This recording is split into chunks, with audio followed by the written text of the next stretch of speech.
सभी AHDP first year वालों को ऑनलाइन क्लास लेने के लिए धन्यवाद। आज हम पढ़ेंगे नया टॉपिक। इससे पहले पढ़ा था हमने कि गोवंश को कंट्रोल करने की कौन कौन सी विधियां हैं या कौन कौन से तरीके हैं। तो आज हम नया टॉपिक पढ़ेंगे कि घोड़ों को कंट्रोल करने के लिए या नियंत्रित करने के लिए कौन कौन सी विधियां हैं या घोड़ों को ज़मीन पर गिराने की कौन कौन सी विधियां हैं, इनके बारे में हम अध्ययन करेंगे। तो गोवंश में बताया था आपको दो विधियां हैं, इसी तरह घोड़ों को ज़मीन पर गिराने की भी दो विधियां हैं।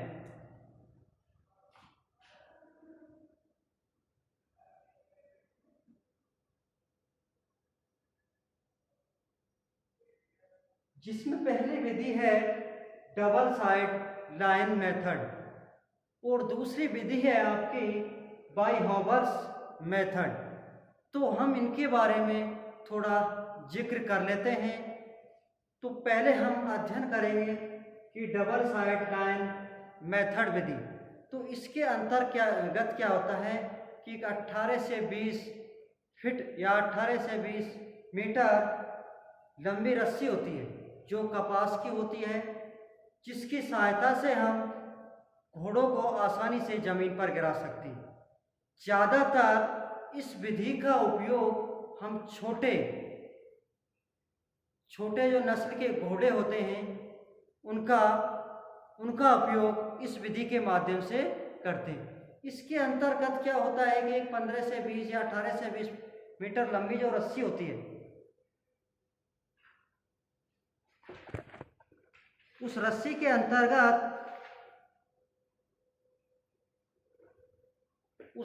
अंतर्गत क्या होता है, उस रस्सी जो सूत की होती है उसको आसानी से हम धीरे धीरे टाइट या खींच सकते हैं। तो पहले क्या करते हैं, जो पशु के पैर होते हैं या जो घोड़ों के पैर होते हैं उनमें हम हैबल्स कस देते हैं और जो रस्सी होती है उसको गर्दन पे होते हुए एक 8 के आकार का हम एक लूप बना लेते हैं, यानी जो चेस्ट होता है उसके ऊपर रस्सी को गुजारते हुए और जो पिछले पैरों में हम होबल्स लगाते हैं उनमें उस रस्सी को डाल करके वापस गर्दन की तरफ दोनों सिरों को हम ले लेते हैं। फिर उसके बाद हम होबल्स के माध्यम से धीरे धीरे हम दोनों जो रस्सी के सिरे होते हैं उनको धीरे धीरे खींचते हैं ताकि घोड़ा आसानी से गिर सकता है।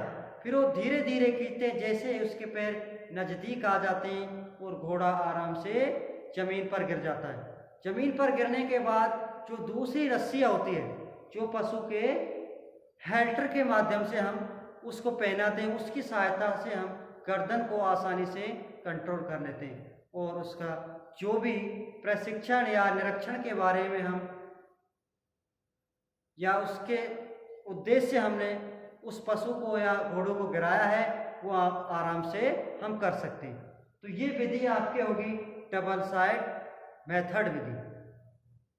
अब है आपकी दूसरी विधि।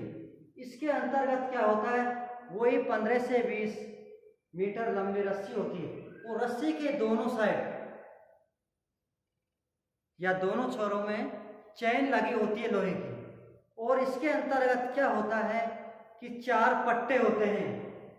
क्या होते हैं? 4 लोहे के।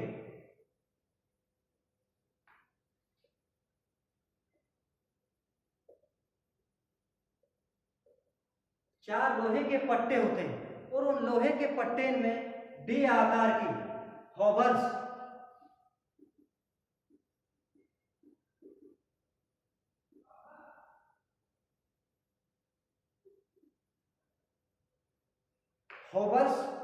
लगे होते हैं, जिनमें हम चारों पैरों को इस तरह फंसाया जाता है कि वो हॉबर्स का जो बाहरी सिरा है वो बाहर आए और उसके अंदर 4 पैर आसानी से आ जाएं। तो पहले हम अगले पैरों में डालते हैं, उसके बाद हम पिछले पैरों में डालते हैं।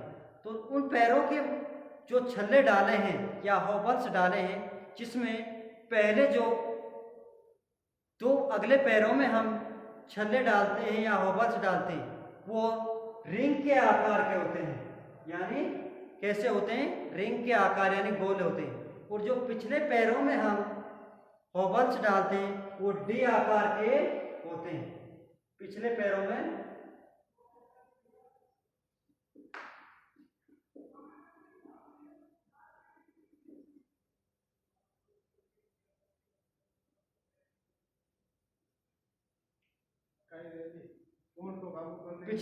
में डी आकार के होते हैं। तो डी आकार के होते हैं, उनको हम मास्टर हॉबर्स के नाम से भी जानते हैं। तो पहले हम अगले पैरों के माध्यम से जो रस्सी होती है उसको लगाते हुए या फंसाते हुए हम पिछले पैरों में ले लेते हैं, यानी चेस्ट के ऊपर होते हुए। फिर उसके बाद या हम जो निचले पैरों के बीच में भी हम ले सकते हैं, चेस्ट में लेने की कोई ज़रूरत नहीं है। फिर इसके बाद जो मास्टर हॉबर्स होता है पिछले पैरों में, उनसे उस रस्सी या चैन को गुजारते हैं। उसके बाद धीरे धीरे हम रस्सी को खींचते हैं और घोड़ा आसानी से कंट्रोल हो जाता है। जैसे जैसे उस रस्सी को खींचते हैं हम, तो वह रस्सी खींचती हुई चारों पैरों को इकट्ठे कर लेती है और घोड़ा आसानी से गिर जाता है। और उसको जो दूसरा रस्सी होती है जिससे सिरे पर लगी होती है, उसको सिर को बचा करके हम आसानी से घोड़ों को कंट्रोल कर सकते हैं। तो ये आपके दोनों विधियों के बारे में थोड़ी जानकारी होगी। तो ये आपके घोड़ों को जमीन पर गिराने की जो विधियां हैं उनके बारे में अध्ययन होगा। अब हमारा थोड़ा सा पॉइंट है कि जो ऊंट होता है, ये अगला टॉपिक में आता है कि ऊंट को कंट्रोल या काबू करने का क्या उद्देश्य है, कि हम ऊंट को क्यों कंट्रोल करते हैं या अन्य पशुओं को भी हम क्यों जमीन पर गिराते हैं। तो सबसे पहले इसके उद्देश्य है कि पशु को नकेल बांधने के लिए हम घोड़े, ऊंट आदि को गिराते हैं। दूसरा पॉइंट है आपका कि जो ऊंट को कई प्रकार की बीमारियां हो जाती हैं, तो ड्रेसिंग की आवश्यकता हो जाती है। तो उस ड्रेसिंग करने के लिए या किसी बीमारी का निरीक्षण करने के लिए हम ऊंट को कंट्रोल करते हैं। अगला पॉइंट है आपका ऊंट की लात से बचाने के लिए। कई बार क्या होता है, निरीक्षण करते हैं हम तो ऊंट कभी भी लात मार सकता है। तो उस लात से बचने के लिए हम पहले पशु को या ऊंट को हम कंट्रोल करना बहुत ही आवश्यक होता है। अगला पॉइंट है, जब ऊंट को हमको प्रशिक्षण करना है तो उसको आसानी से नकेल लगा करके, पैर बांध करके प्रशिक्षण या नाचने आदि का उपयोग हम कर सकते हैं। तो इसका मेन उद्देश्य यही 3-4 पॉइंट है। तो ये आज के लिए इतना ही काफ़ी है। अगली क्लास में हम अगले टॉपिक के बारे में अध्ययन करेंगे। Thank you.